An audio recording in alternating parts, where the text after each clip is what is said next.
Pentagon ने Kuwait हमले में हलाक मजीद 2 फौजियों की शनाख्त भी जाहिर कर दी है। अमरीकी फ़ौज के मुताबिक कुवैत में इतवार को ईरानी ड्रोन हमले में 6 फौजी हलाक हुए, जिनमें से 4 की शनाख्त गुज़श्ता रोज़ जारी की गई थी।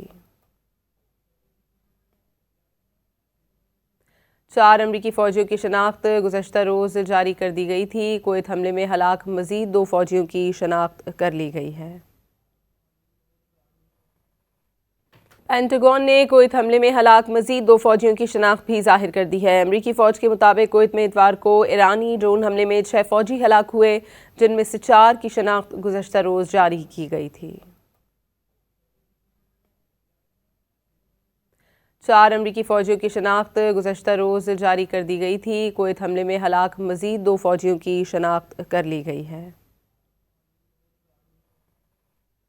पेंटागन ने कुवैत हमले में हलाक मजीद 2 फौजियों की शनाख्त भी जाहिर कर दी है। अमरीकी फ़ौज के मुताबिक कुवैत में इतवार को ईरानी ड्रोन हमले में 6 फौजी हलाक हुए, जिनमें से 4 की शनाख्त गुज़श्ता रोज़ जारी की गई थी।